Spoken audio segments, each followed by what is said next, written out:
There's no one about yet. Will you go now while you have a chance? Or do you want to be seen? No, Harry.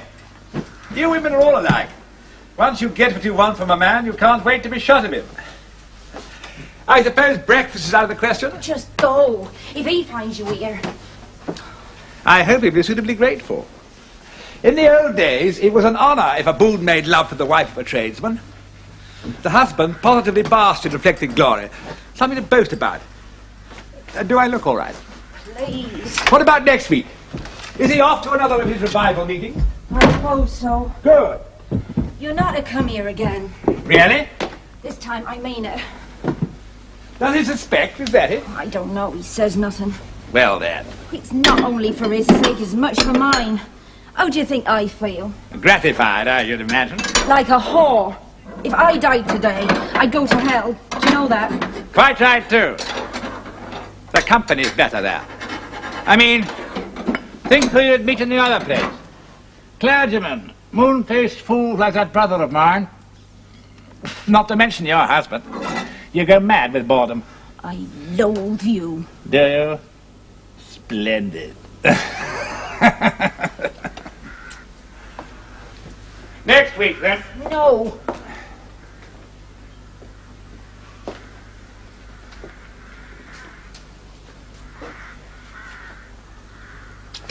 I said no.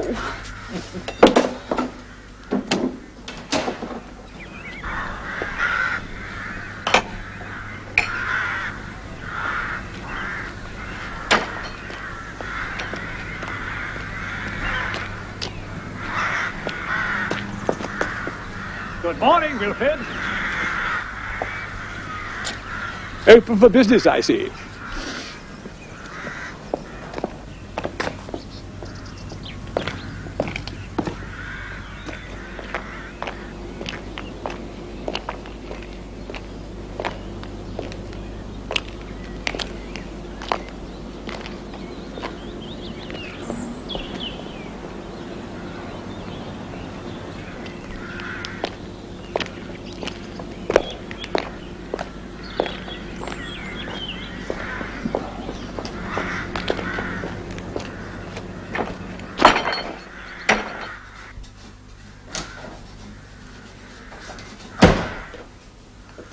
You're early.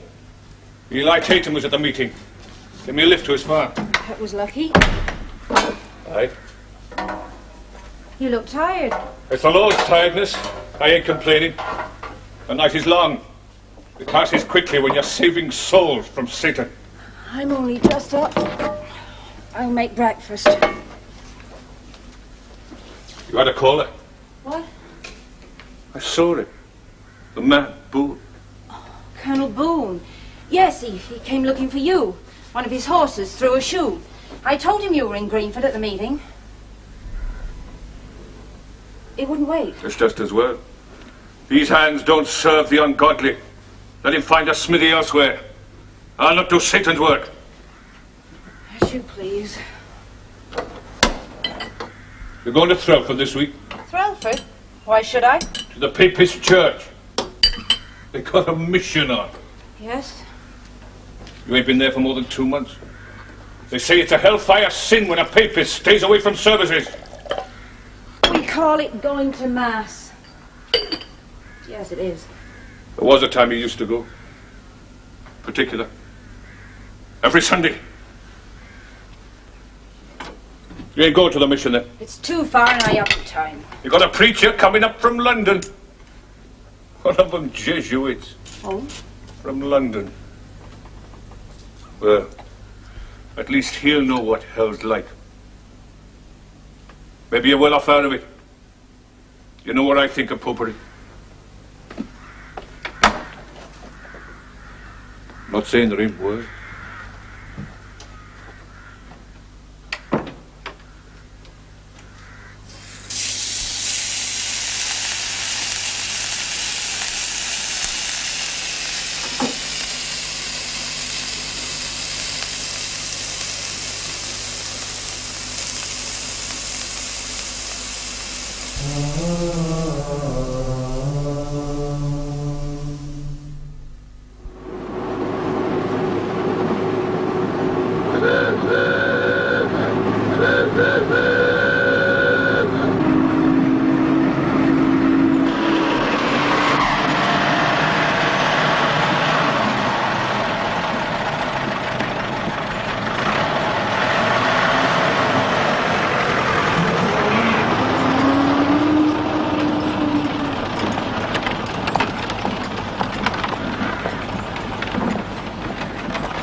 can be surprised. Talk to the devil.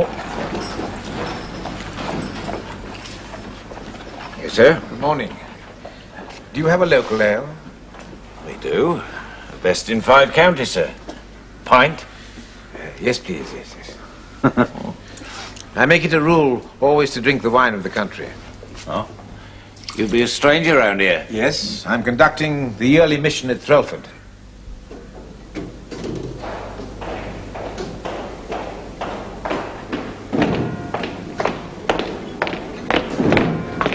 Mr. Bourne, sir, Get your breath back, Alfred. No hurry. she's in the village, sir.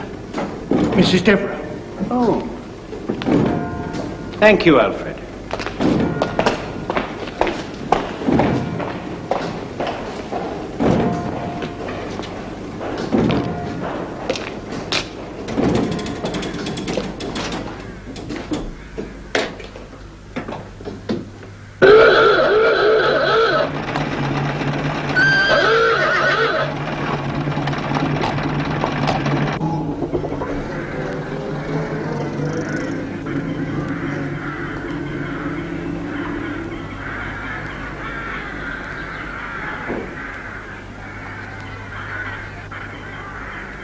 It ain't very often we see you in here, ma'am. Would have been necessary this time if tradesmen stayed at home where they belong. You see, the very faintest beginning of a crack in the wood. Oh, I see, ma'am. Of course, it had to be my favourite club. Had it for years. I've called at Mr. Timmons' cottage, but there was no answer. Would you take it? Give it to Timmons when he comes in and ask him what's to be done. If it can be fixed, Timmons will fix it, ma'am. I'll see he gets it. Most kind. Mrs. Devereux? Good afternoon. Mrs. Devereux, forgive me, I have no choice. Well, I am most distressed. I have called at your house on 3 occasions. You have declined to see me. I telephoned. I was not at home. Your note. I had hoped there was a misunderstanding. Every year now you have so kindly placed your garden at our disposal for the parish fete. Most appreciated. Now, suddenly, You must look elsewhere in future, Mr. Boone. But without your patronage, Mrs. Devereux... I dare say you'll survive. Mrs. Devereux, as your minister, I think I am entitled to an explanation. Do you? Well, let us at least say a reason. If I have offended in some way, I suggest you ask your brother what the reason is. My brother... If I were a man, I'd happily thrash that blackguard within an inch of his life. Thrashing's too good for him. What has he done now? Mrs. Devereux, I believe it is common knowledge that my brother and I are not on friendly terms. Whatever he may have done, I cannot be held responsible. You mean you are not his keeper? A strange sentiment for one of your calling, Mr. Boone. I think there's no more to be said. Do you know what Mrs. Devereux was referring to? It ain't for me to say, sir. But you know. I should be obliged. There's been talk, aye. Well, It's that parlour maid of hers, young Molly. Nice, quiet girl. They say she's been packed off home. In trouble. my brother? That I couldn't say. I don't like gossip. The Colonel's a good customer. I am aware of that. Thank you. They say she's not the only one. That thrashing Mrs. Devereux was talking about.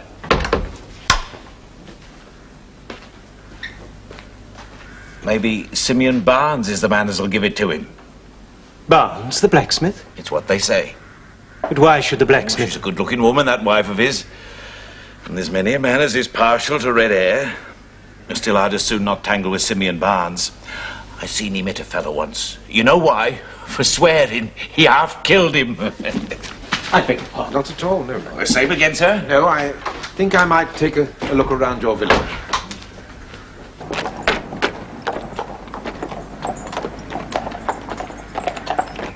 Poor old Wilfrid. I'm afraid what they say is true. The fool of the family always goes into the church. Or is it that the church turns a man into a fool? You believe everything you hear. I'm used to your sneers by now, James, and I will not be put off. Do you know this girl? Pretty little thing, yes. I see. I believe I kissed her once or twice.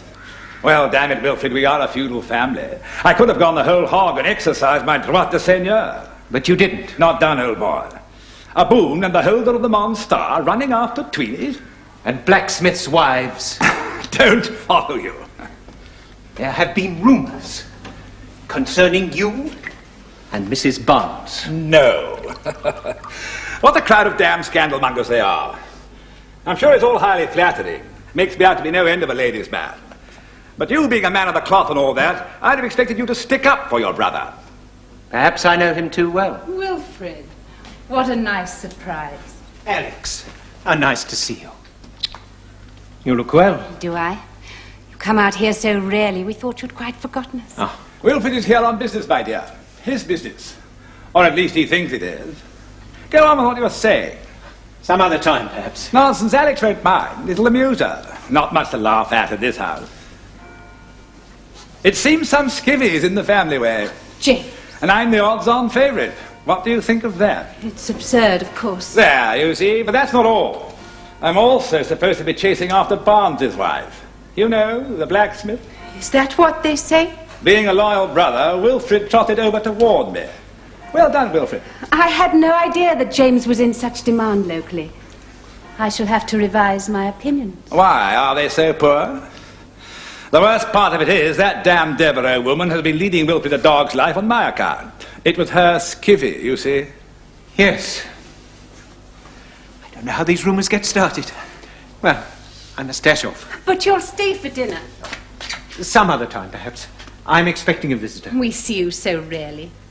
Forgive me for dashing off. Only if you promise to come back and spend an evening. We miss you. Some other time, perhaps. Goodbye, Alex.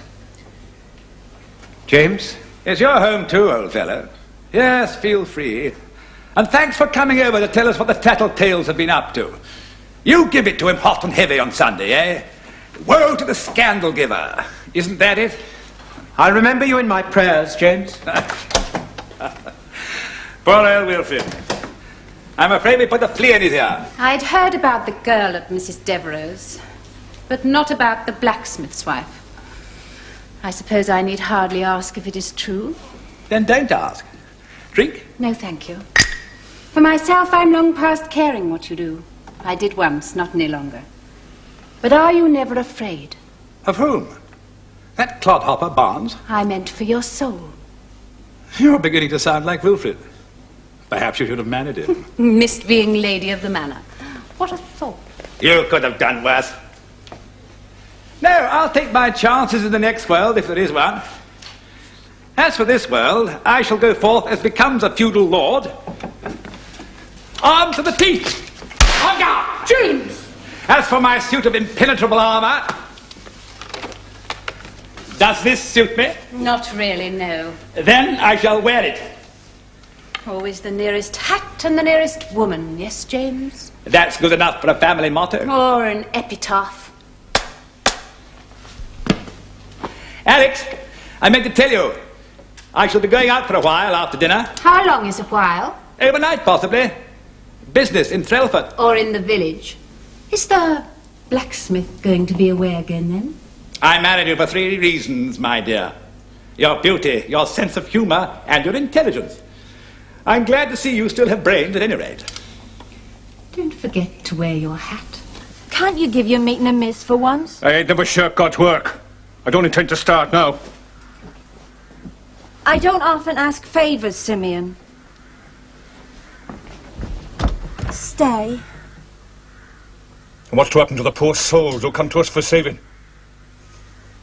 We sit in that committee room from dark to daybreak, and it's in the small hours that the spirit weakens and the devil whispers. Aye, we sit there and do battle with him. And when the morning comes, we know we've won. You want me to leave those souls to him? To Satan? No, it's no matter. As then the Lord will point to on Judgment Day and say, could you not watch 1 hour with me in silence? I'll not have that said to me. Nay.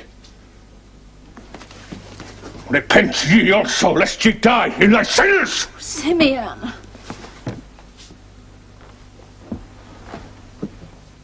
And him! Let him take warning! Let the adultery beware of the arrow that flieth by night, and the sickness that wasteth by day. Let him repent.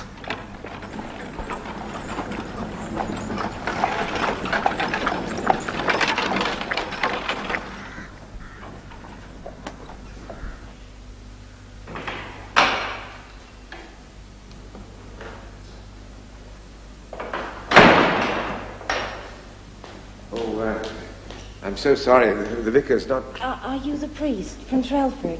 I am. I'm Elizabeth Barnes. I wrote to you. Yes. Delighted. Forgive me. I thought it best not to call while your husband was at home. You said the matter was confidential. My name's Brown. I want you to hear my confession. Well, is Threlford your parish? Yes. Oughtn't you to confess to Father Mackey? I can't do that. He knows me. Well, that, if I may say so, is vanity. No sin can be that startling. Even so, the seal of the confession. I know all about that, but I need to talk to a stranger. Please. Oh, madam, I've often been rebuked by my superiors for being unorthodox. No doubt I am. Nevertheless, in these surroundings... Not here. My house.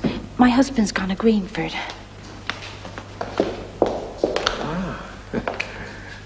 How do you do?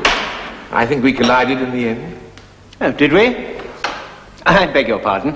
I had pressing business. Family matters. I've just been admiring your church, Vicar. Ah, yes. It is beautiful.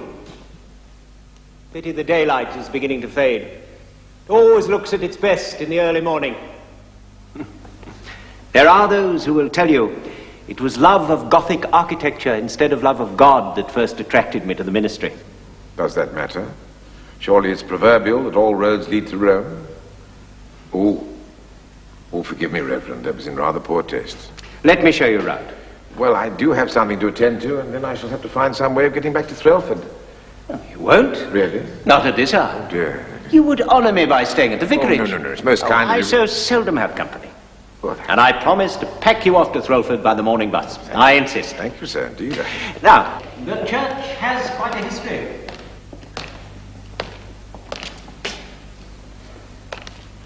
Did you know, Father, that the Boon pennant actually flew in Palestine during the Crusades? An aristocratic family in those days. You mean you aren't any longer? Whenever the wind of change blew, we were the first to sail before it. The Boons were Mohawks under Queen Anne, Mashers under Queen Victoria. We made the mistake of confusing fashion with tradition. Yes, well, of course, the English always were more fashion-conscious than the French. It accounts for the whopping great success of the Reformation. You know, Vicar, I have a passion for old churches. We don't have any, at least not in this country. Thanks to Henry VIII, we had to start all over again from scratch. I often think that while we have the best church, you have the best churches. It's very annoying. Does your husband know about this relationship? I think so. Yes, I'm sure he does. Is he a Catholic? No, he's Presbyterian. He's gone over to Greenford this evening to a revival meeting. I begged him not to. You're expecting this man? Yes. Well, you mustn't see him. It will lead to the end of your marriage, and perhaps his. You know that, don't you? I know. You belong to a church. You believe in God. That makes life very difficult for you. Because until the day you die, you will always have a choice to make. Now, will you promise me not to see this man again?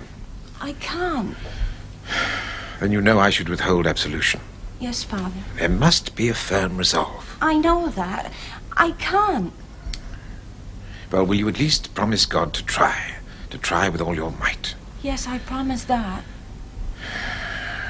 Well, my child, I suppose that will have to do, won't it? There go to absolve. An excellent woman in most respects says that it doesn't suit me. I regarded that not only as an impertinence, but also a challenge. I think it becomes me very well. Does anyone disagree? It's all very well for you people. You have thick heads, solid bone from ear to ear.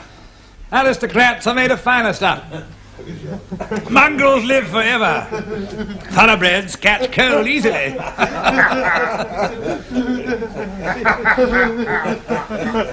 Is something amusing you, my friend?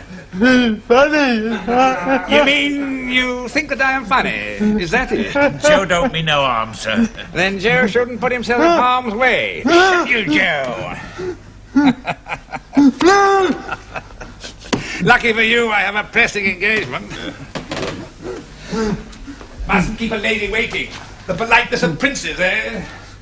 Oh, if anyone wants a horse shod this evening, the blacksmith's gone to Greenford. No. Go away. Open the door. Don't be a fool. Let me talk to you. Elizabeth! I said it's finished. Please go. What the devil's got into you? Open up! If you won't open the door, I'll bring it in! How will you explain that to your husband? Very well. No! Wait.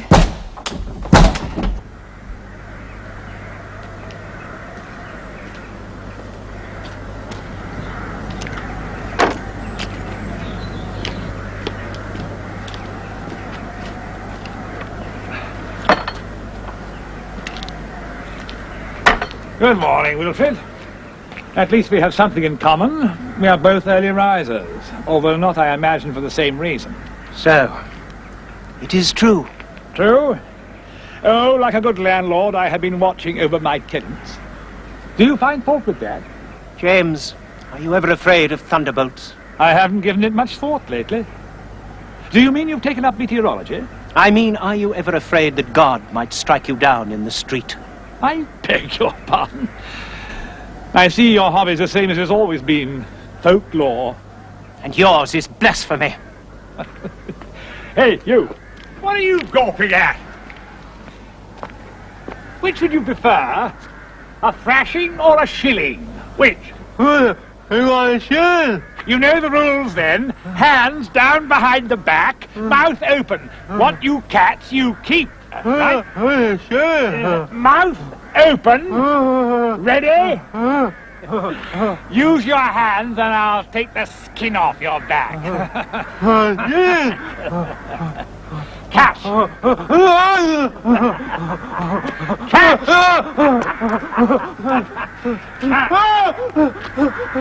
Catch! Get those hands down! Catch! Catch! Catch! Catch! Catch! Catch!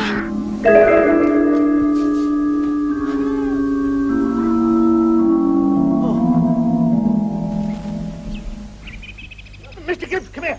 Hey, come here. Look. Oh, my God.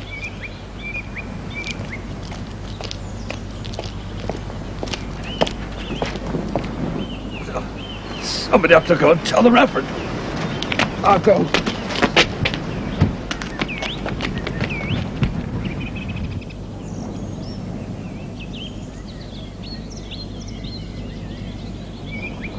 Mr. Burnett! Yes? Mr. Burnett! Yes? Mr. Burnett, it's your brother, something dreadful. My brother? What devilry has he done now? That's just the thing, sir. He ain't done nothing and he won't do nothing. He's dead, sir.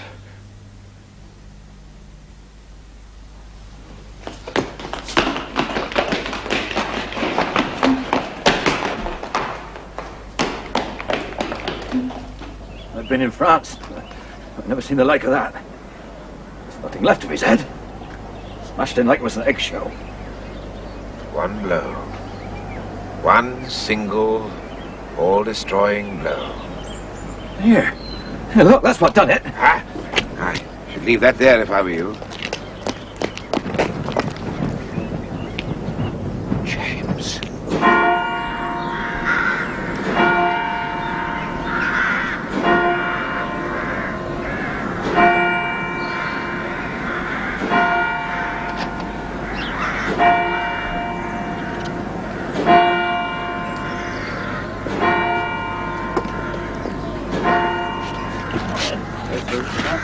Wait there. Come on, stand back.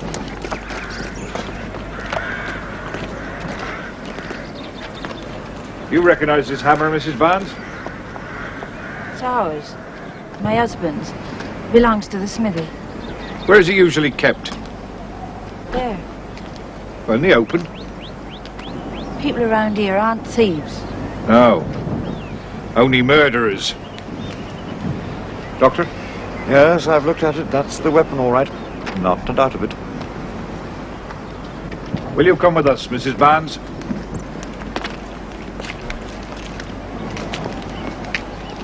You can laugh all you want to, but I'll tell you this much. It was no human hand. I suppose you're all-powerful God-struck. Never mind all. Careful, Mr. Gibbs. Already today one man has blasphemed, now he lies dead. Mr. Gibbs is a rationalist. Indeed. I don't know what that means. I'm an atheist. There's only one kind of soul I believe in. You see, I'm the shoemaker round here. The devil may have the best tunes, but hardly the best jokes. Look, all I'm saying is they're making a mystery where there ain't none.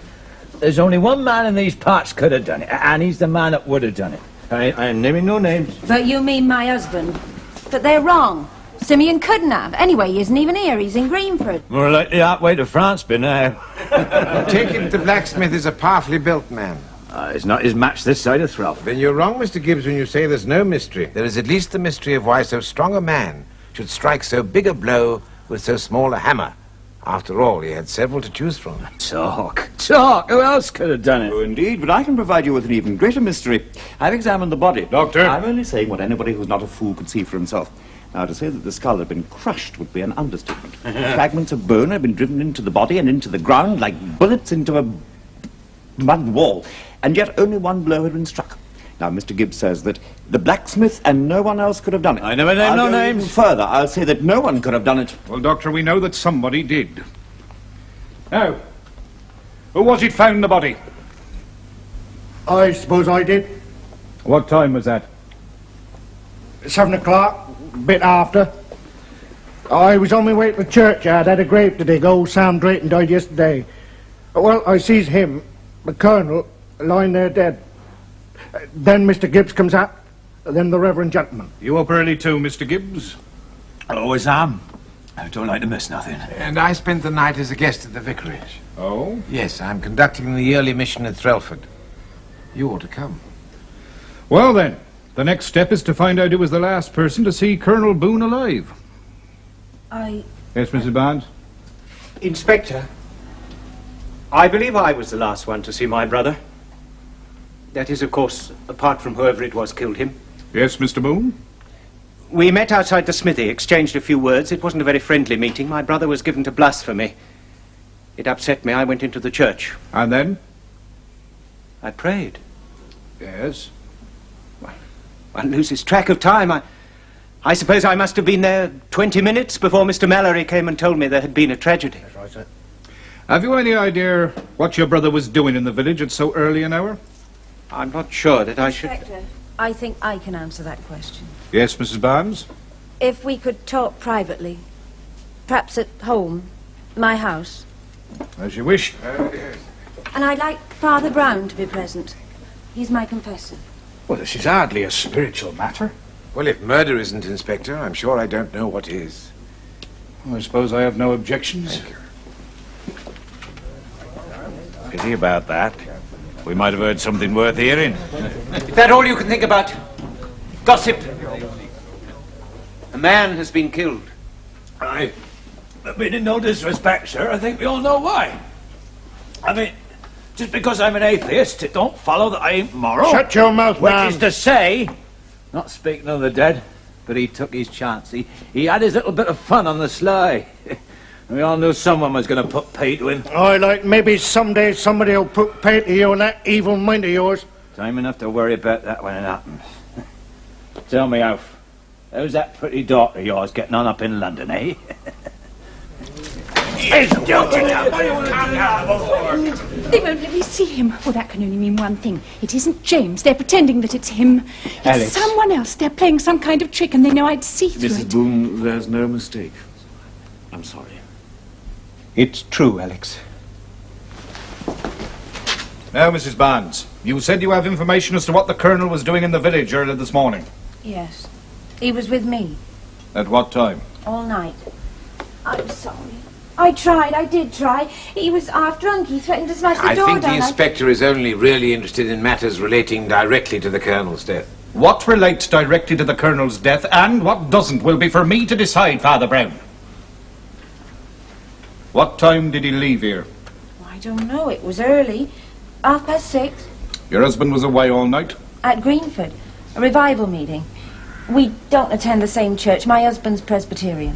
Does he know about you and the Colonel? Inspector, I think that's a question more properly asked of Mr. Barnes. Father Brown, you are being obstructive. Not at all. He's at the door now. At least a man answering his description has just crossed the street.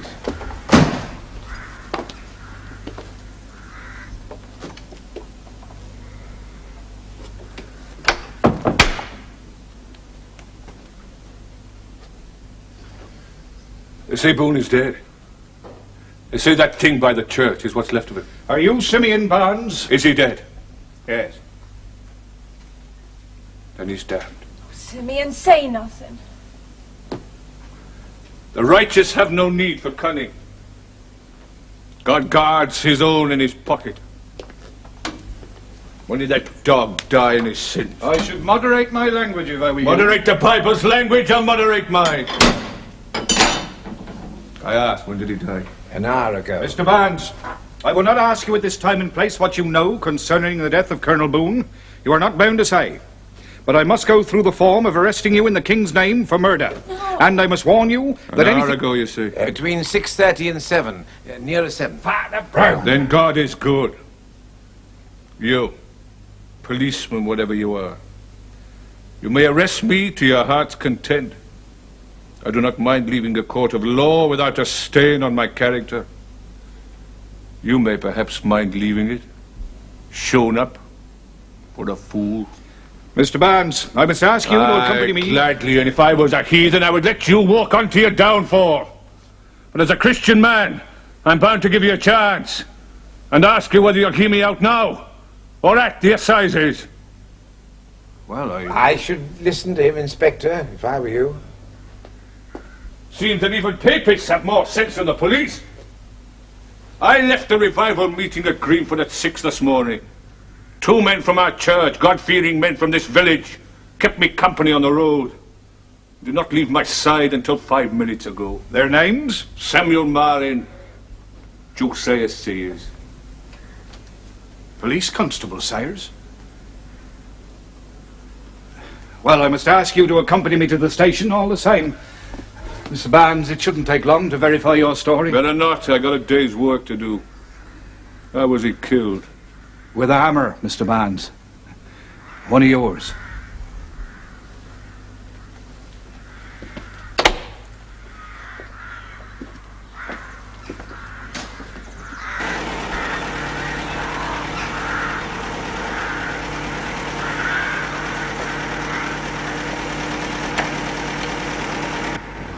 Will they let him go? There's no evidence against him. There never was. No man wielded that hammer, Mrs. Barnes.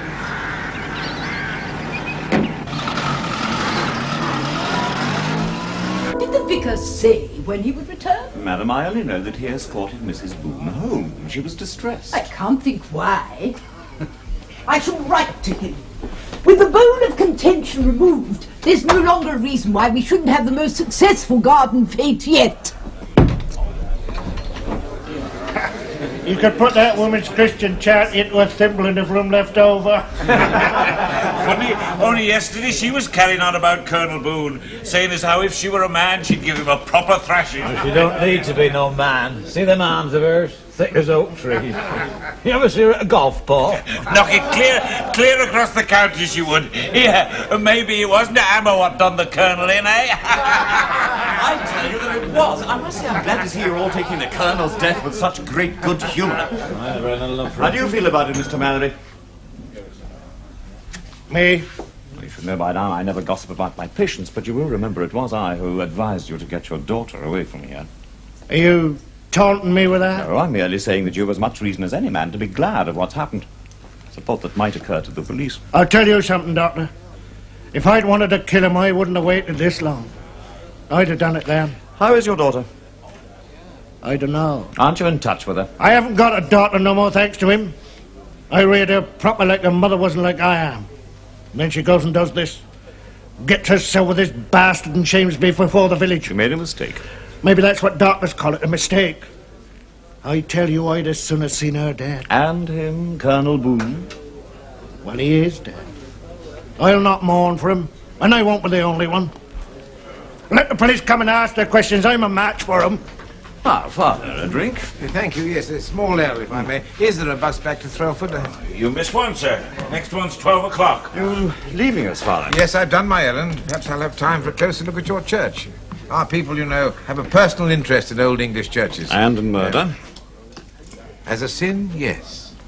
Also, I must confess, a private weakness for puzzles. Such as why the blacksmith should use a little hammer when there were 10 larger ones there for the taking. The blacksmith has been cleared by the police. Oh, the devil, you say? Well, that fits in with my own theory. You remember I said earlier that no one could have struck that blow? Well, obviously somebody must have. Well, why not a woman? A bold woman could commit 10 murders with a light hammer and never turn a hair, but with a heavy hammer she couldn't kill a beetle. Are you talking about Mrs. Barnes? Vicar, I'm glad you've come back. Have you heard? The blacksmith has been cleared. But that cannot be if he didn't do it. Listen to me. 9 times out of 10, the person who most hates the wife's lover is the wife herself. Now, take your brother and Mrs. Barnes. Now, who knows what treachery he may not have shown her? No. Ah, you didn't know him. I mean that, like many doctors, your mental processes are sound enough. It's your physical science that's impossible. I agree that a woman will want to kill her lover more than her husband will. Indeed, she has more reason to. But no woman ever born could have smashed a skull like that. No, of course not. The man was wearing an iron helmet. The blow shattered it like glass. Have you looked at Mrs. Barnes? Have you looked at her arms? You can say what you like, Father. I stand by what I said. No one but an idiot would use a little hammer when there was a larger one there. Of course. That's it. What's it? No one but an idiot. Well, I am a priest, and a priest should be no shedder of blood. I mean, he should bring no one to the gallows. But I thank God that I see the criminal now. For he is a criminal who cannot be hanged. You will not denounce him? I must. But his life is spared. Mr. Briggs, ring up the inspector. Tell him we have his murderer here. Oh, yes, steady, steady. Poor Joe. It should have occurred to me sooner. You accuse him? Father Brown, I was not the last to see my brother alive. When I left him and went into the church, he was tormenting Joe, throwing coins at him. It was one of his games. He could be cruel as thoughtlessly as another man would toss aside a cigarette end. Later, when he was dead, I saw Joe in the church. He had never been inside before in his life. He was praying. And you think that Joe turned on him? Well, I grant you there would be motive enough, but... Don't you see, Doctor? This answers both the riddles. The 2 riddles are the smallness of the hammer and the violence of the blow. The smith would have had the blow, but he would never have chosen that hammer. His wife would have chosen that hammer, but could not possibly have delivered the blow. Joe could have done both. A madman isn't given to logic. And have you never heard, Doctor, that a maniac can summon up the strength of 10 men? Joe, that's it. Of course, it must be the answer. Of course. Father. Mr. Boone, I really must congratulate you. Yours is the only theory yet propounded that holds water in every respect. It is quite unassailable. I knew it. I think, therefore, you deserve to be told on my positive knowledge that it's not the true one. That ale's very good. Thank you. Not the true one. Professional jealousy. You solved it and he didn't. These popish priests are as vain as women. Inspector. Be gentle with him, Inspector. Now, my lad, I want a word with you about the Colonel. You know what I'm talking about, Joe, don't you? Just tell me what happened. Now, don't be afraid, Joe. Tell the inspector. You were with him when it happened, right, Joe? Yeah? With a hammer. You hit him with the hammer, right?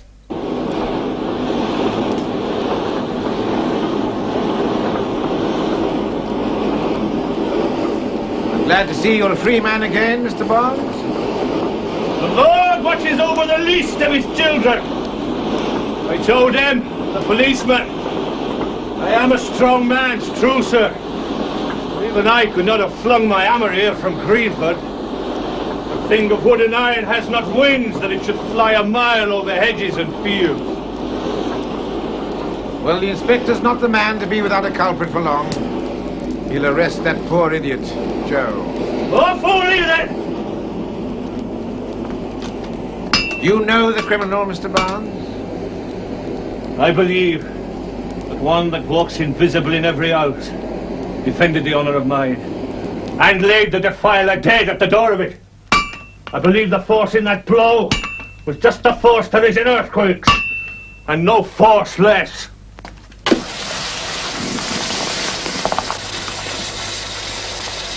A law of nature.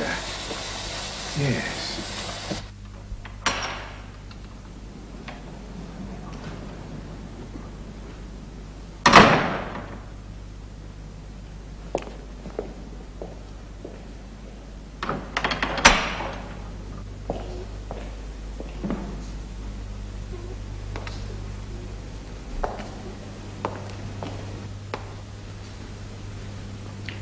The inspector is convinced. I mean that it was Joe. Yes. Yes, I thought he would be.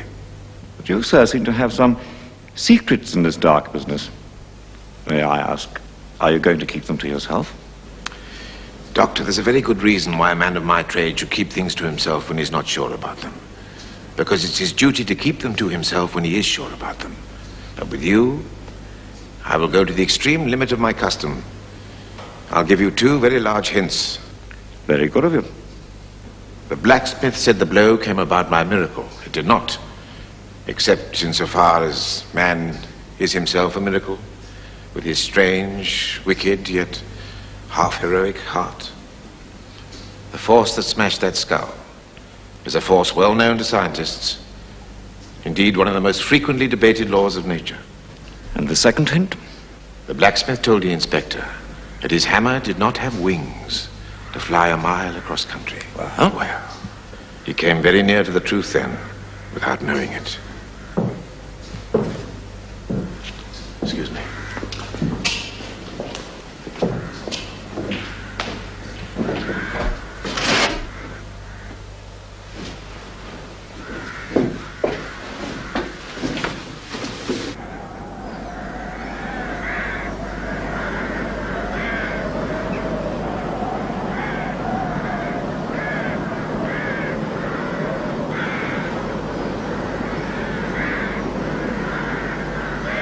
Might be a map of the world, mightn't it? Yes. I think there's something very dangerous about these high places, even to pray from. You mean that one may fall over? I mean that one's soul may fall, even if one's body doesn't. I scarcely understand you, Father. Catholic dogma. Now, that blacksmith, he's a good man, but not a Christian. Hard, imperious, unforgiving. His religion was made up by men who prayed on high places, on hills and high crags, who learned to look down on the world rather than to look up at heaven. Humility is the mother of giants. One sees great things from the valley and only small things from the peak. The blacksmith is innocent. Oh, yes, indeed, yes. You know, Vicar, I once knew a man who began like other men worshipping before the altar. And then he grew fond of high places to pray from. Nooks and corners, and the belfry or the spire. One day, in one of those dizzy places, the whole world seemed to turn below him like a wheel. His brain turned also. And he fancied he was God. So that although he was a good man, he committed a great crime. He took it upon himself to judge the world and to strike down the sinner. Now, he'd never have had such a thought had he been kneeling with other men on the floor. He saw all men crawling about like insects, and one in particular, strutting just below him, insolent, evident by a bright green hat. Also, he had in his hands one of the most awful engines of nature. I mean, gravitation. That mad and quickening rush by which all Earth's creatures fly back to her heart when released. You know, Reverend, if I were to toss a pebble over this parapet, come to earth with the force of a bullet. If I were to drop a hammer, even a small one. No, no! Let me go! Let me go! Not by that door. That door leads to hell.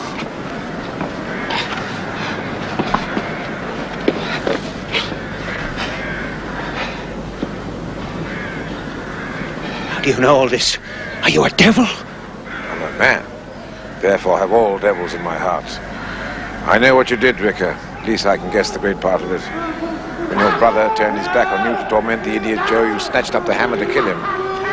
Your own impulse horrified you, and you fled into the church. You came up here to pray. You saw your brother's hat below you, crawling about like a green beetle. And something snapped in your soul. You let God's thunderbolt fall. Unhappily, with the accuracy of the devil. How did you know? It looked like a beetle. That was common sense. But hear me further. I know all this, but no one else shall. The next step is for you. I seal this with a seal of confession. I leave things to you because as yet you have not yet gone very far wrong as assassins go.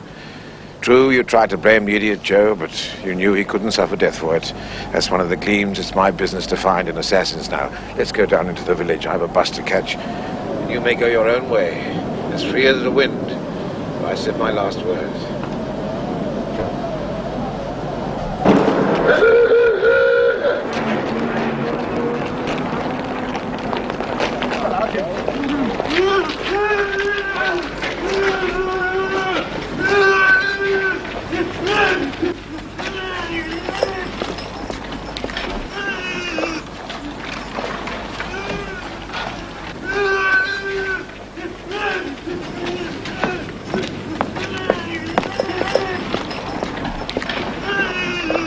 Inspector, I wish to give myself up.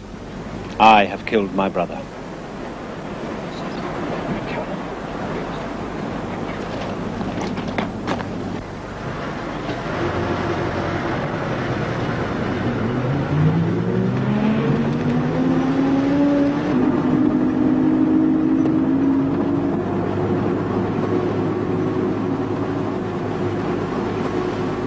Yeah.